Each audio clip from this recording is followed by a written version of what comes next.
guys, welcome to my channel. இன்னைக்கு நம்ம பார்க்க போற ஸ்பெஷல் டிஷ் என்னன்னு பாத்தீங்கன்னா நெத்திலி கருவாட்டு குழம்புங்க. அதுக்கு தேவையான பொருட்கள் நான் 100 கிராம் நெத்திலி கருவாடு எடுத்திருக்கிறேன். ஒரு 20-30 சின்ன வெங்காயம் நல்லா தட்டி எடுத்து வச்சிருக்காங்க.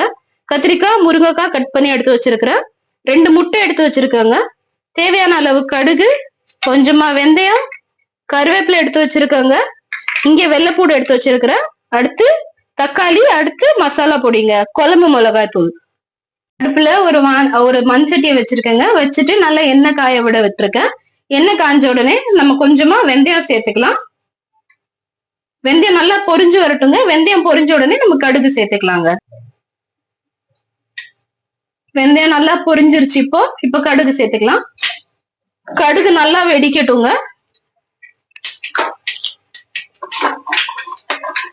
வந்துருச்சுங்க. இப்ப நம்ம இதுல கருவேப்பிலை நல்லா நிறைய எடுத்துக்கோங்க. ஒரு 2 கொத்து கருவேப்பிலை எடுத்துக்கோங்க. கருவேப்பிலை போட்டாச்சு.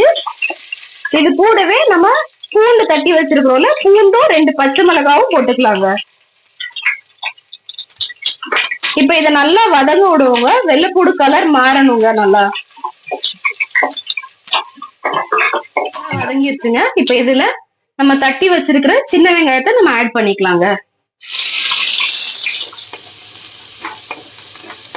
இப்போ இந்த வெங்காயம் நல்லா வதங்கி வரட்டுங்க. நல்லா வதங்கிருச்சுங்க. இப்போ நம்ம இதில் கத்திரிக்காய், முருங்கைக்காய் ஆட் பண்ணி நல்லா வதக்கிக்கலாங்க. இது கூடவே நம்ம தக்காளியும் ஆட் பண்ணிக்கலாம். குழம்பு பொடி ஆட் பண்ணிக்கலாங்க. இப்போ இதை நல்லா வதக்கி எடுப்போம். இப்போ எல்லாமே நல்லா வதங்கிருச்சுங்க. இப்போ கொஞ்சம் புளி கரைச்சல் எடுத்து விட்டுக்கலாங்க. நம்ம புளி ஏற்கனவே ஊற வச்சுருக்கோம்ல, அதை நல்லா கரைச்சி விட்டுட்டு அதுக்கு தேவையான அளவு தண்ணியை விட்டு நம்ம குழம்ப நல்லா கொதிக்க விட்டுருவோங்க. இப்போது குழம்பு ஓரளவுக்கு கொதி வந்துருச்சுங்க. நான் தேவையான அளவு உப்பு போட்டுக்கிறேன். என்கிட்ட நெத்திலி கருவாடில் உப்பு கம்மியாக தாங்க இருக்கும். அதனால் நான் இதில் தேவையான அளவு உப்பு போட்டுக்கிறேன். நீங்களும் கொஞ்சமாக போட்டுட்டு அதுக்கப்புறமா உப்பு பார்த்துக்கோங்க. இப்போது நெத்திலி கருவாடு நம்ம ஆட் பண்ணிக்கலாம். இது போட்டுட்டு ஒரு 5 நிமிஷம் நல்லா கொதி வரட்டுங்க. வீடே மணக்குங்க. இப்போது 2 முட்டையை நம்ம உடச்சி ஊற்றிக்கலாம். 2 முட்டையை உடச்சி நடுவில் ஊற்றிக்கலாங்க. கிண்டக்கூடாது. அதுக்கப்புறம் உடச்சி ஊற்றிட்டு ஒரு 5 நிமிஷத்துக்கு அது அப்படியே இருக்கட்டுங்க. சூப்பரான நல்ல வாசனையாக கமகமன்னு நெத்திலி கருவாட்டு குழம்பு ரெடி ஆயிடுச்சுங்க. ட்ரை பண்ணி பாருங்கள். சூப்பராக இருக்கும் இந்த டிஷ்ஷு.